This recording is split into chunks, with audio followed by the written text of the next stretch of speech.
왕이신 하나님, 우리가 주님을 주목합니다.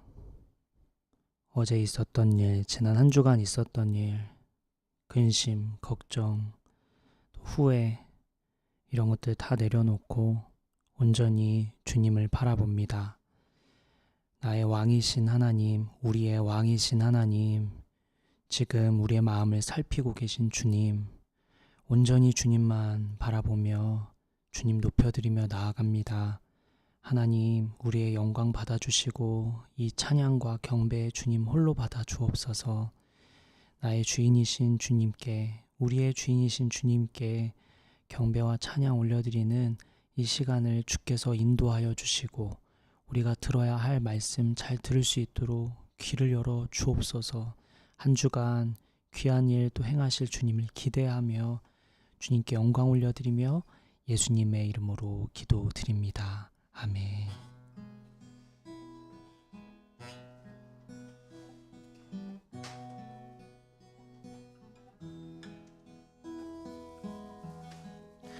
너 예수께 조용히 나가 내 모든 짐 내려놓고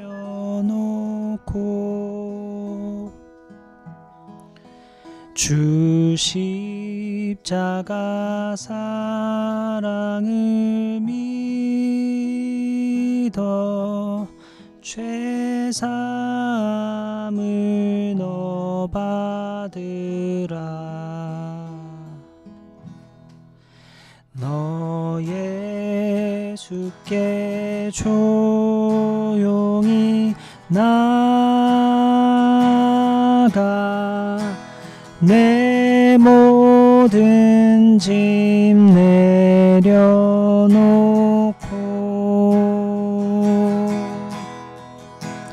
주 십자가 사랑을 믿어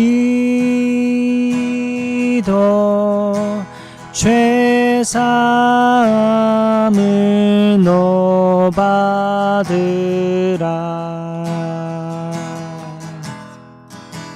주 예수께 조용히 나가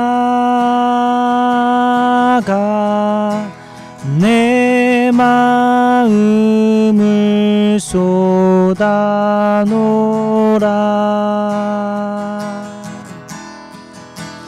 늘은 미리 보시는 주님, 큰 은혜를 베푸시리.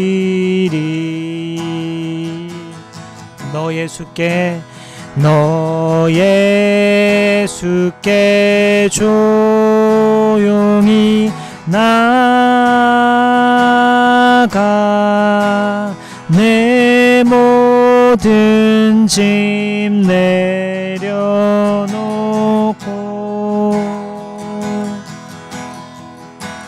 주 십자가 사랑을 믿어 죄사함을 너 받으라.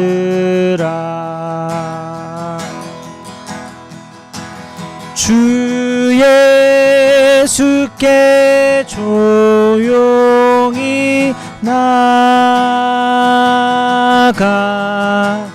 죄 마음을 쏟아놓으라.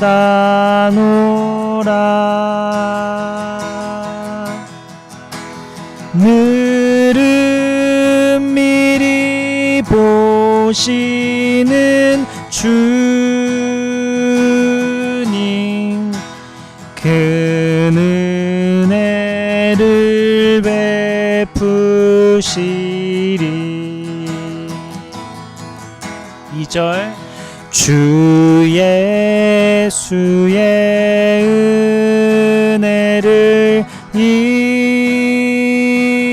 입어 내 슬픔 마음이 없어지리.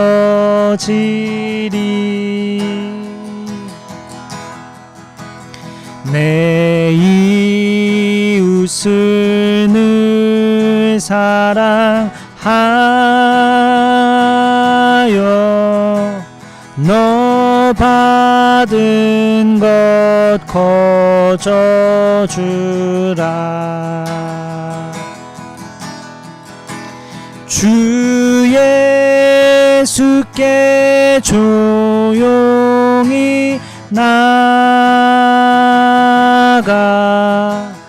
내 마음을 쏟아놓으라.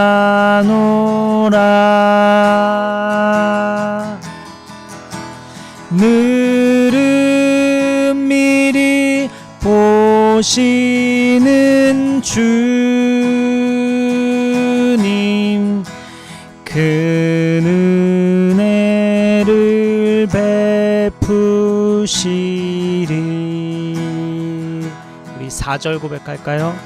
너 주님과 사귀어 살면 새 생명이 넘치리라.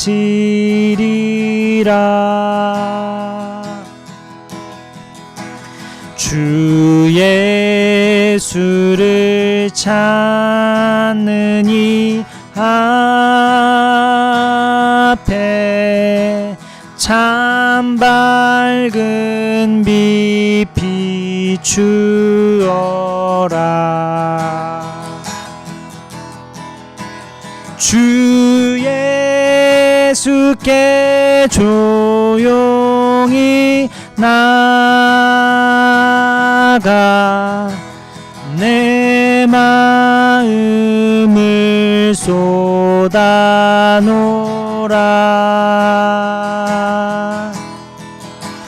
늘은 미리 보시는 주님 그 은혜를 베푸시리. 마지막으로 한 번 더 주 예수께 조용히. 주 예수께 조용히 나가 내 마음을 쏟아놓으라.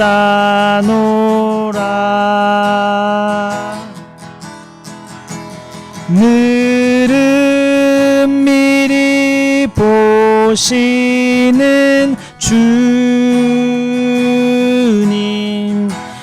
그 은혜를 베푸시리.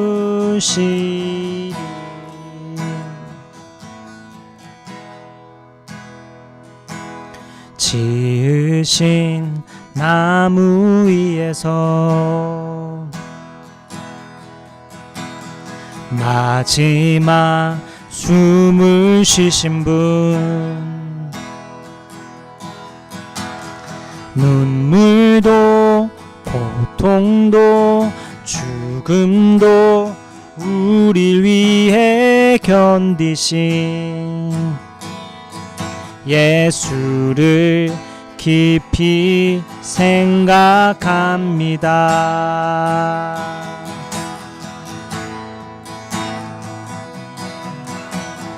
무례한 함성 속에서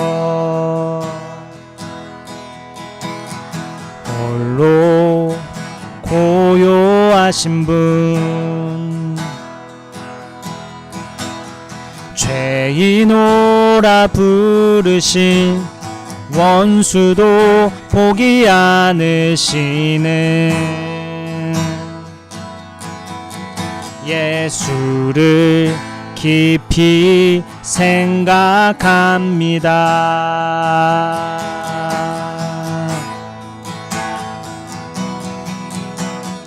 오 예수님 당신의 사랑이 얼마나 큰지 예수님, 오 예수님, 당신의 용서가 얼마나 큰지 생각합니다.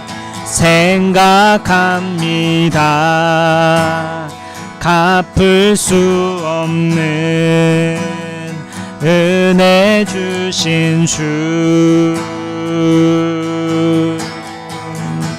아름답다 당신의 사랑 노래합니다.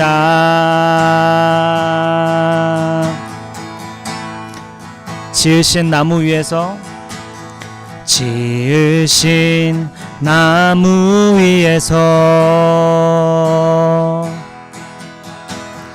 마지막 숨을 쉬신 분, 눈물도 고통도 죽음도 우리 위해 견디신 예수를 깊이 생각합니다.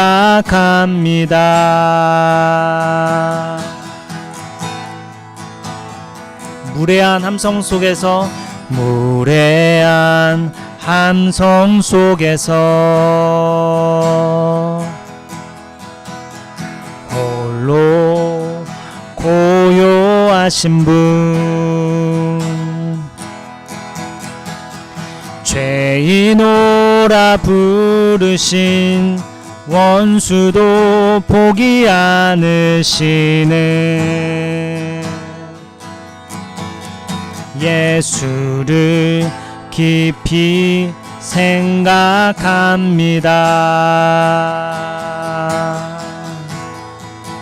오 예수님, 오 예수님, 당신의 사랑이 얼마나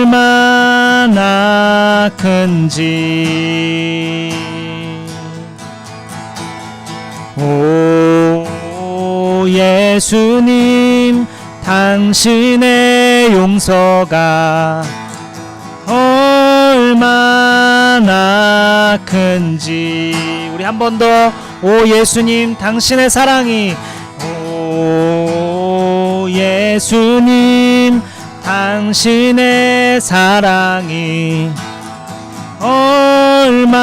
얼마나 큰지. 아멘. 오 예수님, 오 예수님, 당신의 용서가 얼마나 큰지 우리가 생각합니다. 갚을 수 없는 은혜 주신 주. 아멘. 아름답다 당신의 사랑 노래합니다. 우리 마지막으로 한 번 더 생각합니다. 갚을 수 없는 우리에게 은혜 주신 주님. 아멘. 아름다우신 주님, 아름답다 당신의 사랑 노래합니다.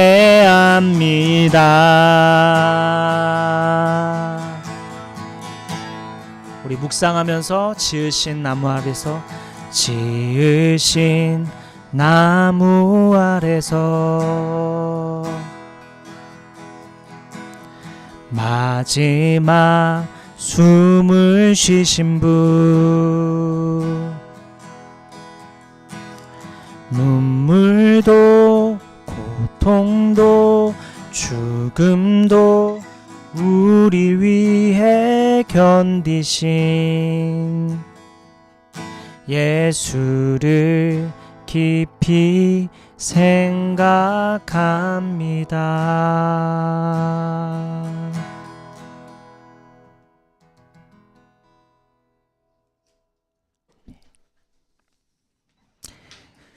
우리 사도신경 같이 고백하겠습니다. 우리 초대교회 예수 그리스도께서 부활하시고 승천하신 이후에 교회가 흩어져서 세워져 갈 때 우리가 이 신앙을 꼭 지키자 했던 오랜 전통 있는 고백을 함께 고백하며 나아가겠습니다. 시작. 나는 전능하신 아버지 하나님 천지의 창조주를 믿습니다. 나는 그의 유일하신 아들 우리 주 예수 그리스도를 믿습니다. 그는 성령으로 잉태되어 동정녀 마리아에게서 나시고 본디오 빌라도에게 고난을 받아 십자가에 못 박혀 죽으시고 장사된 지 사흘 만에 죽은 자 가운데서 다시 살아나셨으며 하늘에 오르시어 전능하신 아버지 하나님 우편에 앉아 계시다가 거기로부터 살아있는 자와 죽은 자를 심판하러 오십니다. 나는 성령을 믿으며 거룩한 공교회와 성도의 교제와 죄를 용서받는 것과 몸의 부활과 영생을 믿습니다. 아멘. 오늘 말씀은 요한복음 7장 1절부터 24절까지의 말씀입니다.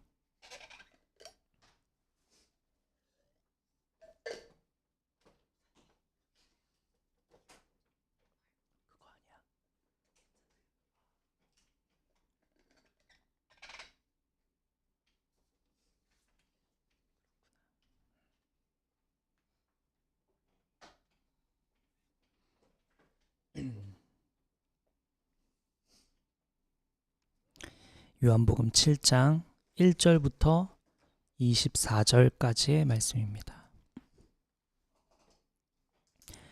제가 한 절, 여러분 한 절 교독하겠습니다. 그 뒤에 예수께서는 갈릴리를 두루 다니셨다. 유대 사람들이 자기를 죽이려고 하였으므로 유대 지방에는 돌아다니기를 원하지 않으셨다.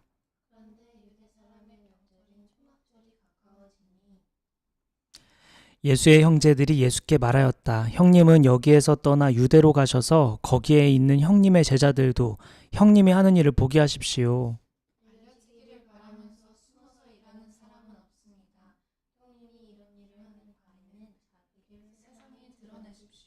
예수의 형제들까지도 예수를 믿지 않았기 때문이다.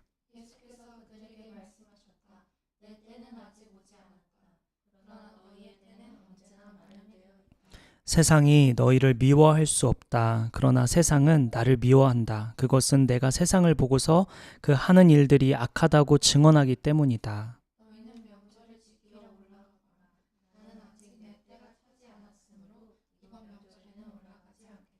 이렇게 그들에게 말씀하시고 예수께서는 갈릴리에 그냥 머물러 계셨다.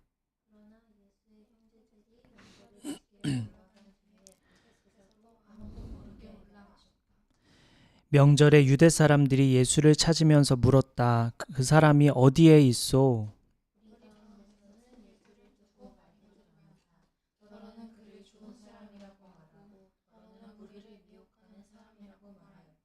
그러나 유대 사람들이 무서워서 예수에 대하여 드러내놓고 말하는 사람은 아무도 없었다.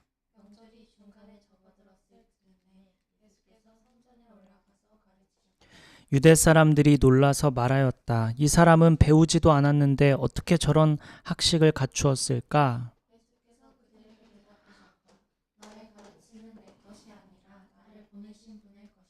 하나님의 뜻을 따르려는 사람은 누구든지 이 가르침이 하나님에게서 난 것인지 내가 내 마음대로 말하는 것인지를 알 것이다.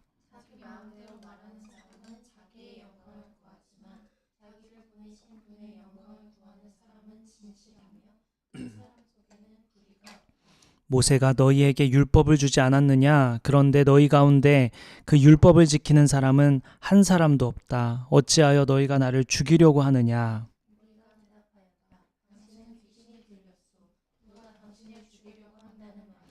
예수께서 그들에게 말씀하셨다. 내가 한 가지 일을 하였는데 너희는 모두 놀라고 있다.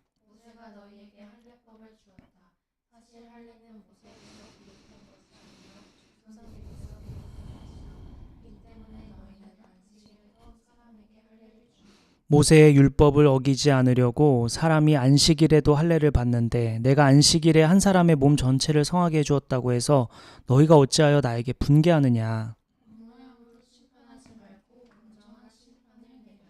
아멘. 오늘 말씀은 세상과 하나님 두 생각이라는 제목으로 우리 말씀을 나누도록 하죠.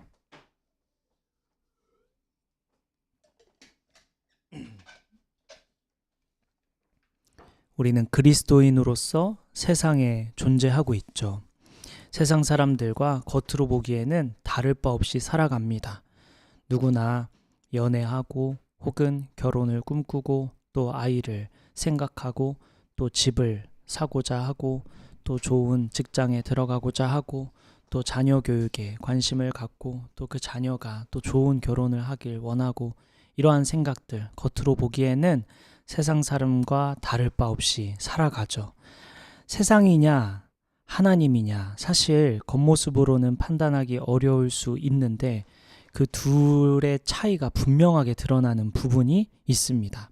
세상이냐 하나님이냐 두 생각뿐인데 두 행동뿐인데 그 차이는 딱 세 가지로부터 나옵니다. 그 세 가지로 오늘 본문을 통해 세상 사람인지 하나님 사람인지 어떤 차이로 인해 어떤 기준으로 인해 우리는 갈리는지를 보려고 합니다. 세상이냐 하나님이냐 두 생각뿐인데 그 차이 첫째는 타이밍의 문제입니다. 세상이냐 하나님이냐는 첫째 타이밍에 따라 달라지더라 입니다. 오늘 본문 3절부터 4절 말씀 한번 보죠. 한 번 더 읽을게요. 제가 한 절 여러 번 읽을게요. 예수의 형제들이 예수께 말하였다. 형님은 여기에서 떠나 유대로 가셔서 거기에 있는 형님의 제자들도 형님이 하는 일을 보게 하십시오.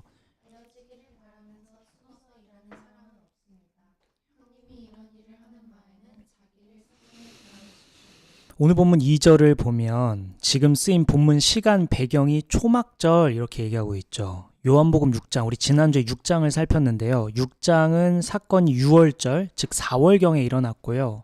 오늘 본문은 초막절, 10월입니다. 약 6개월의 차이가 있죠. 지난주 말씀에 이어 시간이 꽤 흐른 상황이었습니다. 오늘 본문 1절을 보면 지난 6개월 동안 예수님을 죽이려는 움직임이 꽤 위협적으로 변한 상황인 것 같죠. 이렇게 마음껏 돌아다니면 죽을 수도 있겠다. 이런 생각을 할 만큼 꽤 위협적으로 분위기가 바뀌어 있는 상황입니다. 지난주에 말씀을 살펴봤던 것처럼 요한복음 6장에서는 수많은 제자들이 무리들이 떠나갔고 적은 인원과 함께 예수님은 활동하고 계셨는데 그 위협적인 움직임이 더 커진 상황이죠. 그래서 예수님께서 갈릴리에서 벗어나지 않고 계신 거예요. 자, 그런 상황에 유대인 명절 초막절이 가까이 왔습니다. 초막절에 유대인들은 나뭇가지로 만든 야외 초막에서 7일을 보냄으로써 광야에서 조상들을 돌보아 주신 하나님의 손길과 은혜를 상기시키는 그러한 유명한 중요한 명절을 보냅니다. 초막절은 3대 명절 중에 가장 인파가 많이 몰리는 절기로 알려져 있습니다. 가장 사람이 많이 몰리고 가장 사람들이 선호하는, 좋아하는, 즐기는 그러한 명절 중에 하나였어요.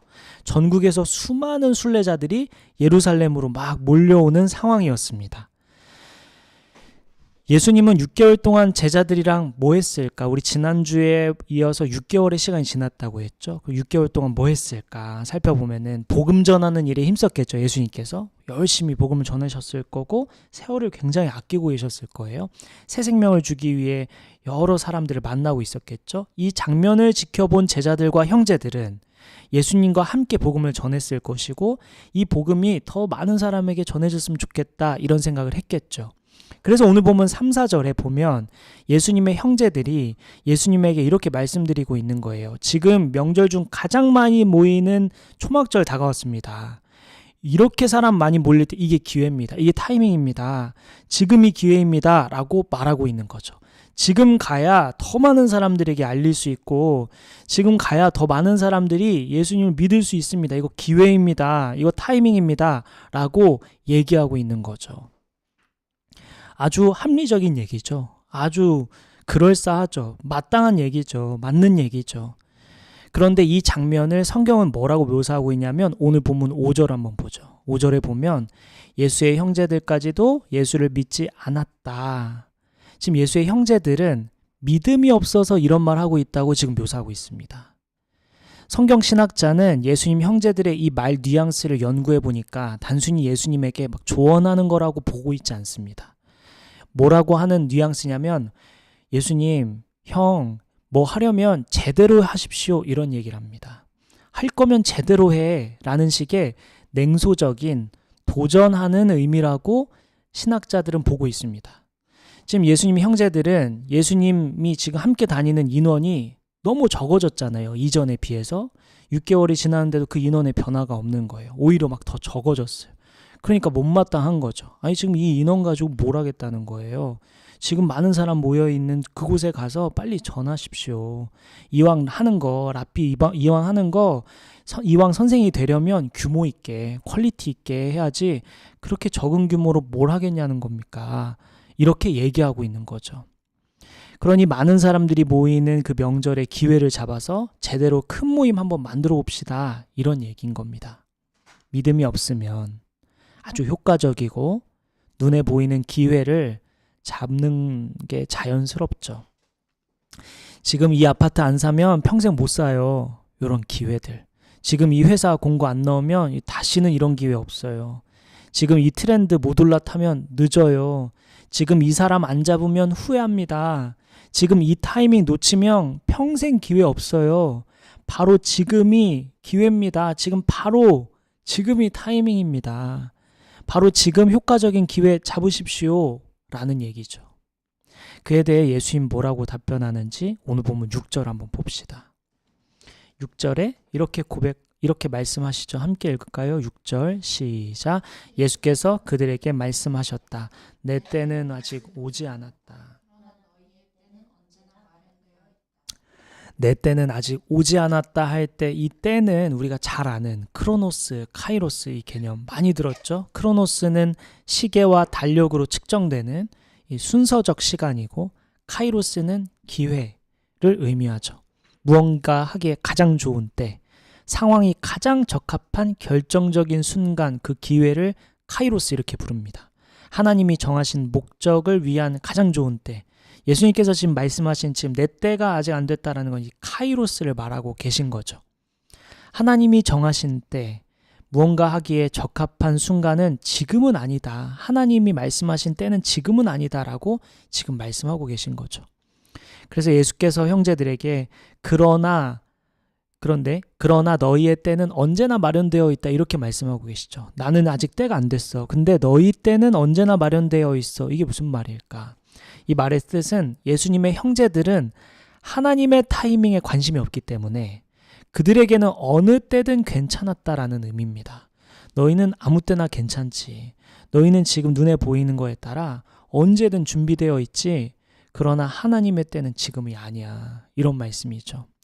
너희는 지금 하나님과 상관없이 자기 뜻대로 움직이지 너희들 뜻대로 움직이지 그러니 너희는 언제나 때가 준비되어 있는 거야. 너희는 언제나 마음껏 움직이는 거야.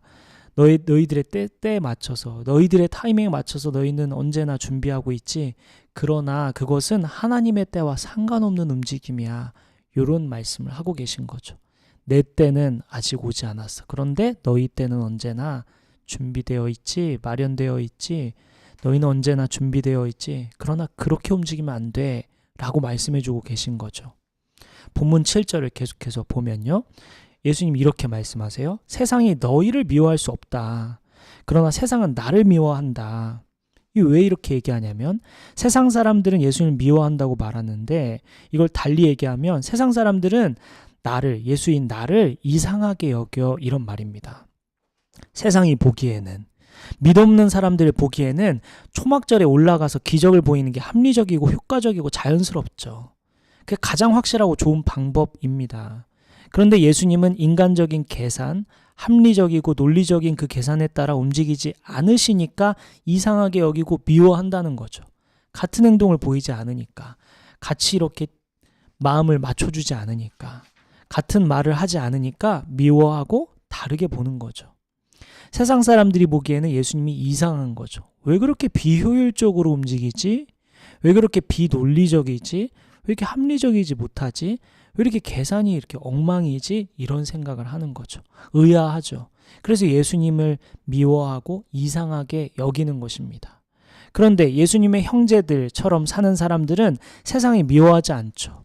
매우 합리적이고 합당하고 논리적이고 효과적이고 효율적으로 사니까 우리랑 똑같은 사람들이네 이렇게 생각하니까 세상 사람들과 똑같이 행동을 하니까 이상하게 보지도 않고 미워하지도 않고 그런 거죠. 같은 결이니까.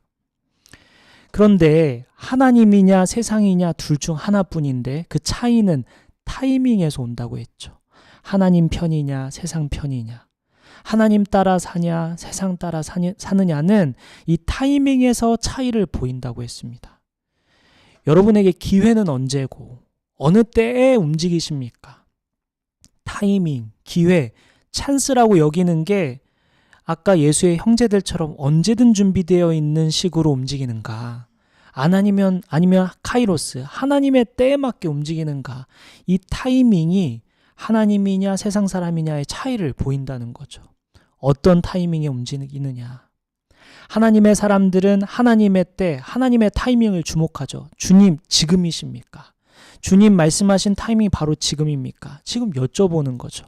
그런데 세상 사람들은 언제든 상관없이 자신에 맞는 때, 인간의 타이밍, 인간의 기회를 주목하죠. 오늘날 빠른 것이 좋은 시대에 빠른 결과, 빠른 성장, SNS를 보면 누군가 갑자기 유명해지고 누군가 하룻밤 사이에 성공하고, 형제들의 논리가 바로 그런 거죠. 기회가 있을 때 막 잡는 거예요. 그 빠른 변화 속에서 타이밍이 중요하죠. 지금 보여줘야 하죠. 그런데 신앙에서도 똑같이 행동하는 겁니다. 하나님 지금이 기회, 지금 움직여 주셔야 돼요. 내 타이밍에 맞게 하나님께 요청하는 모습들. 하나님 지금입니다. 하나님 지금 일하셔야죠. 막 재촉도 하고요. 내 입장에서, 내 생각에서, 내 논리에서 하나님을 막 조정하려는 그런 마음들이 우리 안에 가득하죠.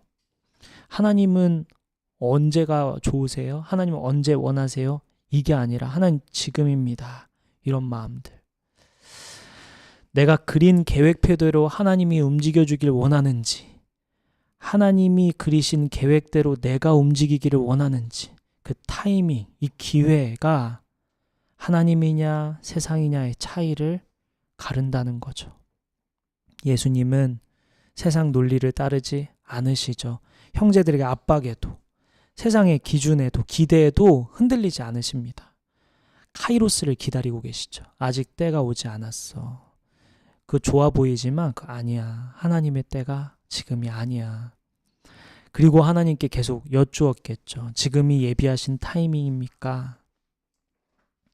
오스왈드 챔버스라고 아주 유명한 그 작가이면서 설교자가 있는데, 그분이 이런 말을 했어요. 하나님은 우리의 인내를 시험하신다. 하나님은 언제나 늦게 오시는 것 같다. 그러나 그분은 결코 늦지 않으신다. 그분의 때에 맞게 일하시기 때문이다. 이런 얘기를 했어요. 우리의 인내를 계속 시험하시는 것 같죠. 막 늦는 것 같죠. 그러나 하나님은 한 번도 늦지 않으시더라. 하나님은 하나님의 때에 아주 완벽한 때에 일하시더라 라는 거죠. 오늘 본문 말씀을 통해 저와 여러분에게 지금 묻고 계십니다. 카이로스를 기다리고 계십니까? 아니면 크로노스대로 살고 계십니까? 내가 정한 타이밍에 하나님을 끼워 맞추고 사십니까? 아니면 하나님의 때에 맞게 내가 준비하고 사십니까? 하나님이냐 세상이냐 그 차이는 타이밍에서 나오더라입니다. 계속해서 하나님이냐 세상이냐 그 차이 어디서 오는지, 두 번째는요. 둘째는 의식에서 차이가 나더라입니다. 의식에 따라 차이가 나타나죠. 오늘 본문 10절 말씀 한번 보겠습니다. 오늘 본문 10절 말씀 함께 읽을게요. 시작. 그러나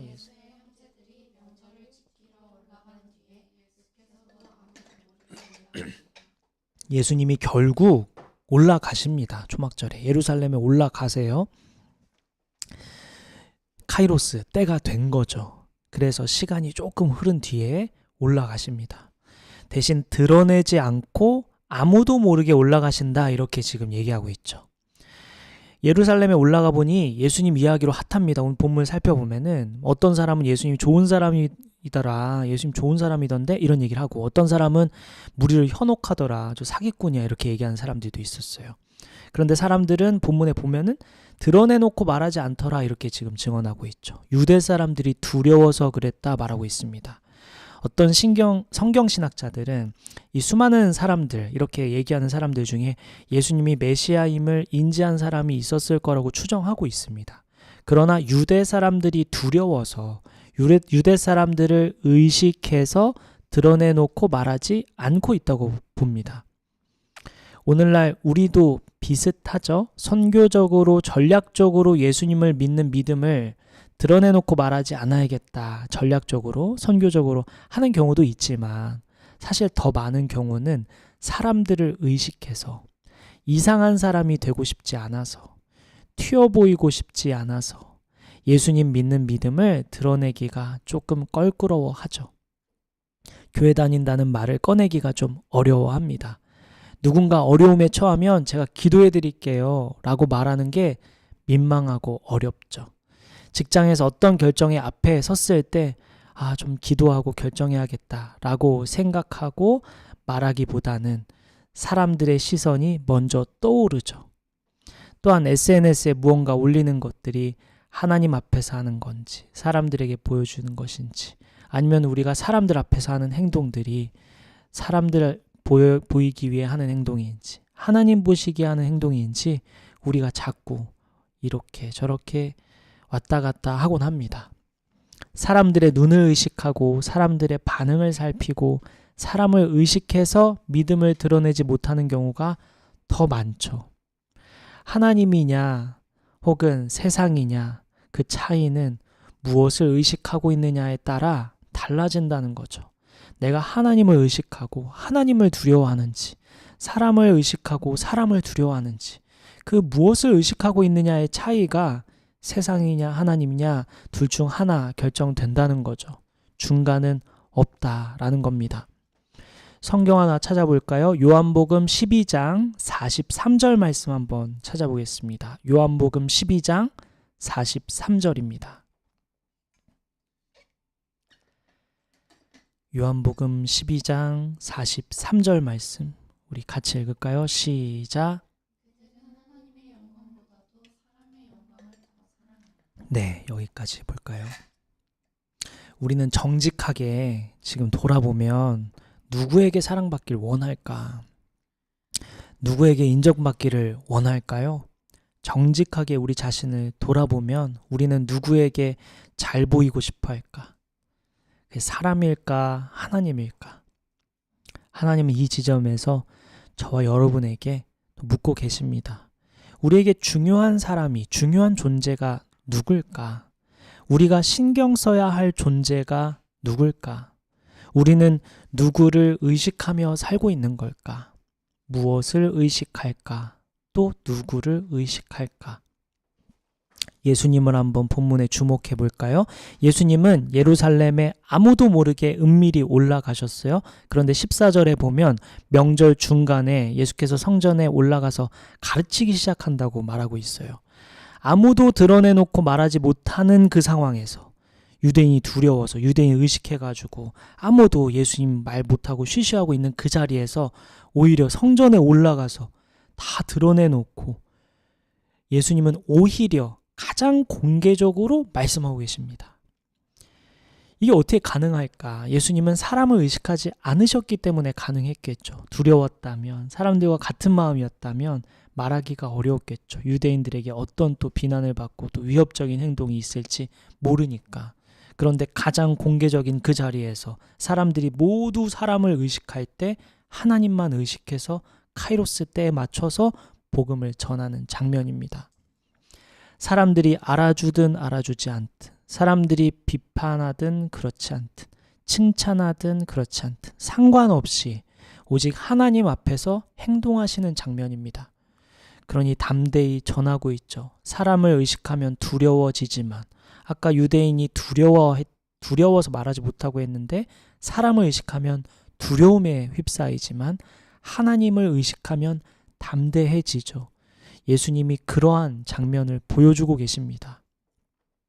예수님 말씀을 들어볼까요? 본문 18절입니다. 18절에 보면 제가 읽을게요. 자기 마음대로 말하는 사람은 자기의 영광을 구하지만 자기를 보내신 분의 영광을 구하는 사람은 진실하며 그 사람 속에는 불의가 없다. 세상에는 자기 영광을 구하는 사람과 자기를 보내신 분의 영광을 구하는 사람이 있다고 예수님께서도 말씀해 주고 계십니다. 내 영광을 구하는 사람과 하나님의 영광을 구하는 사람, 둘로 나뉜다고 말씀하고 계시죠. 어떻게 하면 내가 사람들에게 잘 보일 수 있을까? 어떻게 하면 인정받을 수 있을까? 내가 유명해질 수 있을까? 이것도 필요하겠지만 어떻게 하면 영향력이 있을 수 있을까? 이것도 중요한 사안이기는 하지만 어떻게 하면 사람의 시선을, 어떻게 하면 사람을 의식하며 살 수 있을까? 막 몰입하는 사람이 있는가 반면에 또 다른 사람은 어떻게 하면 하나님께 영광을 돌릴까? 어떻게 하면 하나님 이름을 높일 수 있을까? 이런 고민들. 어떻게 하면 하나님 사랑이 전해질 수 있을까? 어떻게 하면 예수님의 은혜를 사람들이 알게 될까? 어떻게 하면 예수님의 사랑과 은혜와 또 도우심, 그 깊은 은혜를 어떻게 사람들이 알 수 있을까? 고민하는 사람들이 있다는 겁니다. 예수님이 두 부류의 사람들이 있다고 했어요. 두 부류의 사람. 무엇을 의식하고 사는지, 무엇을 위해 사는지 그 두 가지 갈리는 사람, 그 기준을 말씀해 주셨죠. 오스기니스라고 소명이라는 책으로 유명한 사람이 있는데 그분이 그 책에서 이렇게 말해요. 우리 대부분은 의식하든 의식하지 못하든 어떤 청중의 인정을 바라보며 산다. 우리가 의식하든 의식하지 못하든 우리는 어떤 청중의 인정을 바라보며 산다. 문제는 청중이 있느냐 없느냐가 아니라 모두가 청중이 있는데 그 나의 청중이 누구냐는 것이다 라는 거죠. 모든 사람들은 누군가의 청중의 인정을 바라며 사는데 그 청중이 누구냐, 그 사람이냐 하나님에 따라 다르다는 거죠. 그래서 오스기니스는 단 한 분의 청중 앞에서 살아는 사람들, 하나님 앞에서 사는 사람들은 사람들에게 증명할 것도 없고 얻어야 할 것도 없고 잃을 것도 없다라고 말했습니다. 사람들에게 증명할 것도 없고 얻어낼 것도 없고 잃을 것도 없다. 그러면 예수님과 같은 모습이 나타나겠죠. 사람들 앞에 내가 굳이 증명할 필요도 없고 하나님이 드러내실 테니까 얻을 것도 없고 어차피 하나님이 주실 거니까 잃을 것도 없다. 원래 내 것도 아니니까 다 하나님 것이니까. 그렇게 하나님 의식하고 하나님 바라보며 사는 사람은 담대하게 삶을 살아갈 수 있는 것이죠. 그래서 예수께서 18절에 자기를 보내신 분의 영광을 구하는 사람은 참되다 이런 말씀을 하시는 거죠. 오늘 이 본문이 또 우리에게 묻고 계십니다. 나는 누구를 의식하며 살고 있을까? 내가 하는 것이 하나님 앞에서 하고 있는 것일까? 사람들 앞에서 하는 것일까? 하나님이냐 세상이냐 그 차이는 의식에서 나온다고 했습니다. 누구를 의식하는지. 마지막 세 번째입니다. 그 차이는 어디서 올까? 첫째는 타이밍이었고 둘째는 의식이었죠. 마지막 셋째는 행함이 차이를 보이더라 입니다. 오늘 본문 17절 말씀 함께 보겠습니다.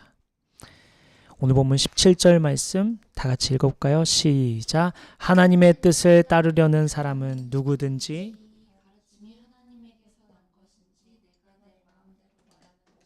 알 것이다. 17절에서 뜻을 따르려는 사람, 여기 뜻을 따른다는 말은 헬라어로 해석해 보면 텔레라고 써 있는 건데 지적 호기심 이런 뜻을 가지고 있어요. 헬라어로 보면. 근데 이게 좀 더 깊이 잘 해석해야 되는데 하나님의 뜻을 알고자 한다. 이 호기심, 지적 호기심을 가졌다 이런 건데 이 지적 호기심이 단순히 이렇게 그냥 알고자 하는 그 알만을 의미하는 게 아니라 포함하는 게 행하려는 의지, 그런 욕구를 포함해서 의지적 행위, 의지적 헌신을 포함하는 개념이라고 신학자들은 말합니다. 성경 신학자들은. 단순히 알고자 하는 마음뿐만 아니라 실제로 그런 욕구를 가졌는데 어떤 욕구를 가졌냐면 실제로 의지적으로 행동하려는 그리고 헌신, 행위까지 이제 포함을 한다라는 거죠. 그러니까 뜻을 따르려는 마음만 가졌다 이런 게 아니라 실제로 그걸 시도하고 있는 사람들, 실제로 그런 욕구를 가지고서 나 해봐야겠다 행동하는 그런 것까지 포함한 표현이라는 겁니다. 뜻을 따르려는 사람이라는 게 마음뿐 아니라 시도하고 있는 사람, 그런 걸 포함한다라는 거죠. 적극적이고 또 이렇게 정성이 담겨 있다는 거죠. 마음만 생각만 하는 게 아니라 실제로 시도하고 노력해서 행하는 것까지 포함하는 의미라는 거죠. 그래서 하나님의 뜻을 따르려는 사람은 그냥 마음만 있는 게 아니라 의지적이고 노력하고 행위를 하는 사람을 뜻하는 거죠. 자, 이런 사람들, 하나님의 뜻을 따르려는 사람은 어떻게 된다고 17절 말하고 있죠? 이 가르침이 하나님에게서 난 것인지 자기 마음대로 말하는 것인지 알 거다 이렇게 말하고 있습니다. 하나님 말씀대로 행하면 하나님의 뜻을 알게 된다는 말씀입니다. 하나님의 뜻의 방향을 맞추고 그 길로 걸어가는 사람이 진리를 깨닫게 된다는 거죠. 하나님 뜻대로 살고자 몸부림치는 사람이 하나님 뜻을 알게 되고 하나님 말씀대로 살아본 사람만이 하나님을 만날 수 있고 이해할 수 있고 누릴 수 있다라는 거죠. 하나님 어디 계십니까? 라고 우리는 때론 생각하고 그것을 알기 위해 지식적으로 접근하지만 사실은 그게 아니라 예수님께서 말씀하시는 것은 그대로 살아본 사람만이, 시도하고 있는 사람만이 하나님을 알 수 있다. 진리를 깨달을 수 있다. 이런 말씀입니다.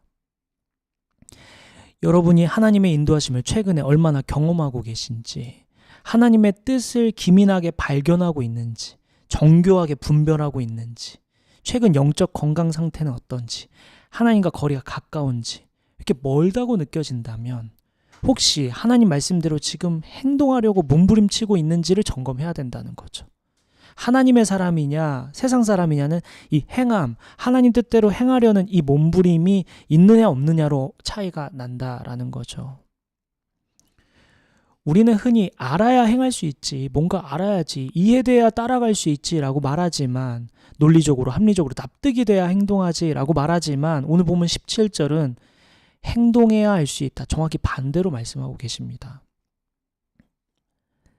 우리가 관계가 깊어지지 않고 있다면 하나님과 거리가 자꾸 멀어지고 시간이 갈수록 하나님과 깊어지지 않는 것 같은데 왜 그러지? 어떤 지식이 부족한가? 어떤 훈련이 부족한가?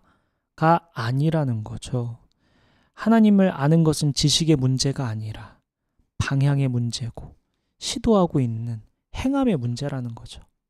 하나님을 알고 예수님의 제자가 되는 것은 어떤 배움, 지식으로 되는 게 아니라는 의미입니다. 내가 말씀을 그대로 행하려는 의지, 그런 욕구, 그 말씀들 한번 시도해보고 또 실패도 해보고 그럼 몸부림칠 때 깨달을 수 있다는 것이죠. 여러분 일상 속에서 이런 싸움이 있으십니까?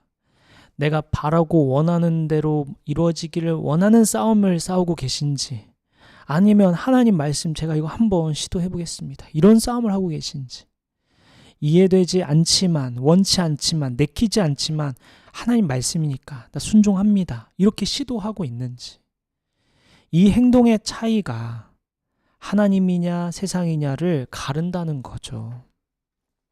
혹시 우리는 속 편하게 신앙생활하고 있지는 않은지 편안하게 신앙생활하고 있지는 않은지 예수님 분명히 이런 말씀하시죠. 우리 성경 하나 찾아볼 거예요. 마태복음 7장 13절부터 14절입니다. 마태복음 7장 13절부터 14절입니다.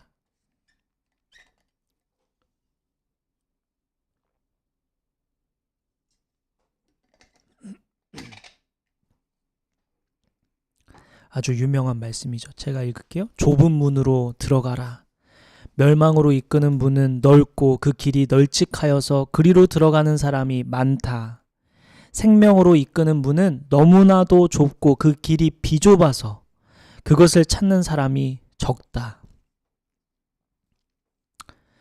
예수님은 좁은 문으로 들어가라고 말씀하십니다. 생명으로 이끄는 문은 좁고 비좁아서 찾는 사람이 적다 합니다. 혹시 우리는 신앙생활 속 편하게 마음 편히 좀 하고 있지는 않은지 계속 쉬운 길만 택하고 있지는 않은지요. 여러분은 말씀대로 여러분을 바꾸기 위해서, 변화하기 위해서 얼마나 몸부림치고 있으십니까? 말씀대로 살려고 얼마나 애쓰고 계십니까? 구체적으로 얼마나 지금 용서하며 살고 있습니까? 얼마나 마음을 열고 살고 계십니까? 얼마나 희생하고 사십니까? 얼마나 손해보며 살고 있습니까? 여러분 얼마나 가진 것을 나누고 살고 계십니까? 이웃을 얼마나 섬기고 계십니까? 또 전도하고 계십니까? 하나님 나라를 위해 무엇을 기여할까 고민하고 시도하고 계십니까? 여러분 안에 성령께서 주시는 대로 순종하며 살고 있습니까? 오늘 주님이 여러분에게 묻고 계십니다. 좁은 문으로 들어오렴. 생명으로 이끄는 문. 찾는 사람이 적은 그 길로 나아오렴 말씀하고 계십니다. 그래서 오늘 본문 19절에 예수님 이런 말씀해요. 모세가 너희에게 율법 주지 않았니? 그런데 너희 가운데 그 율법을 지키는 사람은 한 사람도 없구나. 한 사람도 없구나. 지키는 사람 한 사람도 없구나. 그 수많은 사람, 가장 많이 몰리는 그 초막절에 가장 많은 사람이 몰린다고 했어요. 야, 이 많은 사람들 모였는데 어떻게 한 사람도 없구나. 어찌하여 너희가 나를 죽이려고 하니? 이렇게 말씀하십니다. 율법을 지키는 사람, 정말 하나님 뜻대로 사는 사람이라면 예수님이 하나님이신 것을 알았을 텐데 어떻게 너희가 나를 죽이려고 해? 너희가 정말 하나님 뜻대로 살려고 몸부림쳤으면 하나님 뜻을 알았을 거고 그리고 내가 누군지 알았을 텐데 어떻게 너희가 나를 죽이려고 하니? 내 뜻대로 살려는 사람 한 명도 없구나. 우리가 말씀을 많이 들었지만 우리가 시간이 많이 지났지만 왜 우리는 정체되는 것 같은 기분일까? 왜 우리는 성장하지 못할까? 정확히 바로 이 지점 때문이죠. 얼마나 몸부림치고 있을까? 얼마나 정말 애쓰고 있을까? 얼마나 시도하고 있을까? 내가 정말 속편하게 신앙생활하고 있지는 않을까? 하나님의 뜻을 행하려는 마음, 뜻대로 시도하고 행해야 하나님을 알 수 있죠. 먼저 행함이 있어야 하나님을 알 수 있다는 겁니다. 그러니 세상이냐 하나님이냐 세상 사람이냐 하나님 사람이냐 그 차이는 이 행함에서 나오죠. 행하지 않는 사람들, 하나님 뜻대로 행하지 않는 사람은 하나님 뜻에서 멀어지고 오늘 본문처럼 결국 예수님 죽이기까지 합니다. 오늘 우리 변화가 필요하죠. 세상이 세월이 너무 빠릅니다. 우리에게 언제 마지막 날이 찾아올지 모르죠. 우리에게 지금 기회가 있을 때 하나님께서 우리에게 말씀해주고 계십니다. 세상이냐 하나님이냐 둘뿐이다.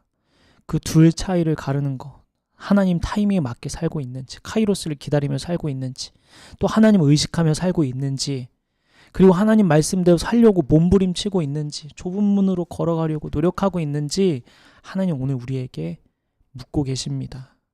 여러분 오늘 이 기준에 따라서 여러분 우리 자신을 점검하고 돌아보며 돌아서서 다시 예수님 앞에 서고 다시 그 성령의 음성에 귀 기울이며 살기로 다짐하고 결단하며 우리 성령께서 인도하시는 대로 우리 함께 잠깐 기도하며 나아가면 좋겠습니다. 우리 기도할 때 성령님 제 기도를 인도해 주세요 라고 고백하면 떠오르는 생각들 따라서 우리 함께 기도하며 나아가겠습니다. 기도합시다. 주여,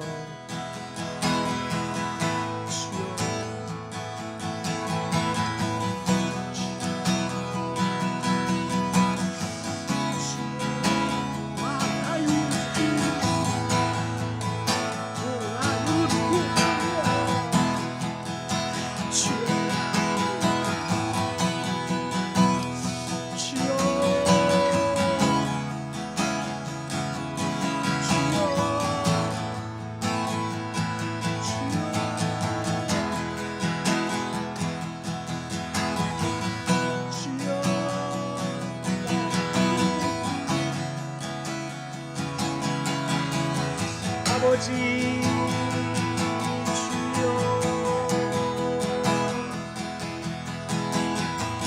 주여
아버지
마지막으로 한 가지만 기도하고 마칠 텐데,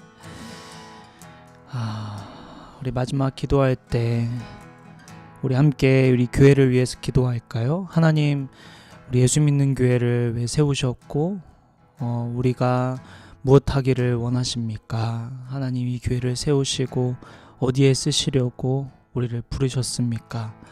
하나님, 우리가 순종할 준비 되어 있으니 주님 말씀하여 주옵소서.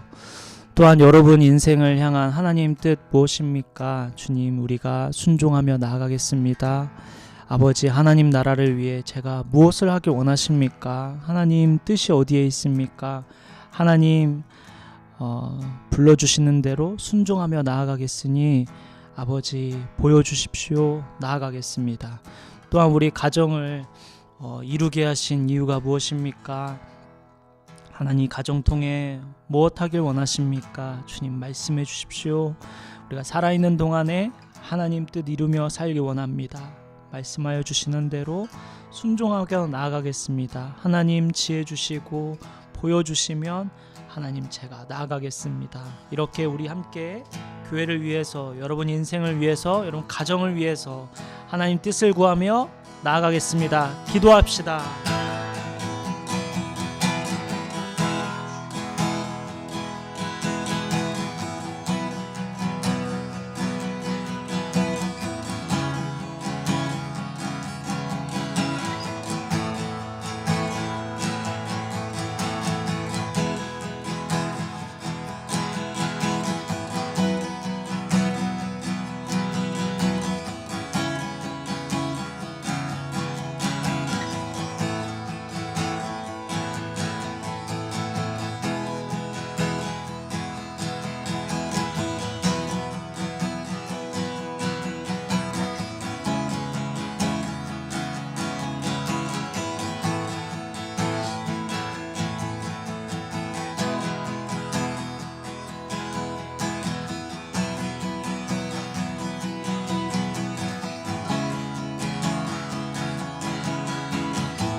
우리의 왕이신 하나님, 살아계시고 신실하시고 위대하시고 선하신 하나님, 사랑의 하나님, 주님을 높여드립니다.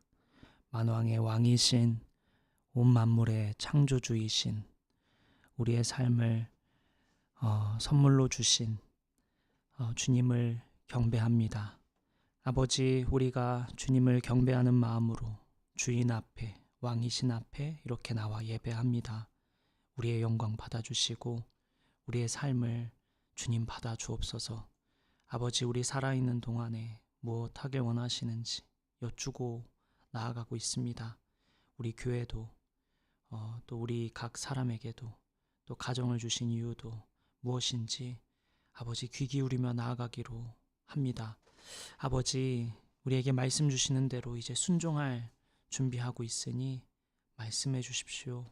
아버지, 우리가 순종하겠습니다.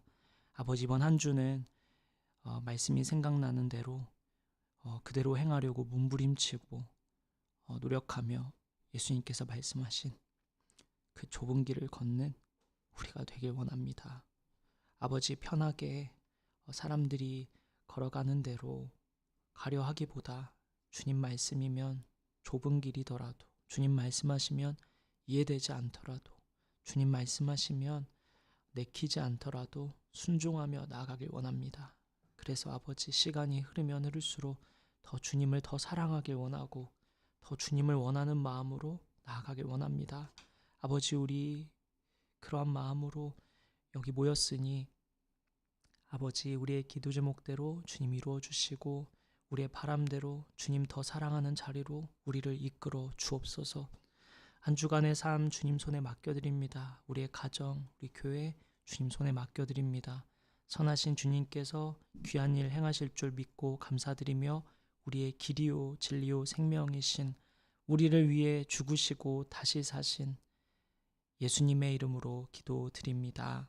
아멘. 축도하겠습니다. 이제는 우리 주 예수 그리스도의 은혜와 하나님의 크신 사랑과 성령님의 감화 감동 교통 역사하심이 한 주 동안 세상의 편이 아닌 하나님의 편에 서서 살아가기로 결단하는 저와 여기 모인 성도들과 온라인으로 예배하는 모든 성도들 머리 위에 지금부터 영원까지 함께해 주시기를 간절히 기도하며 축원하옵나이다. 아멘.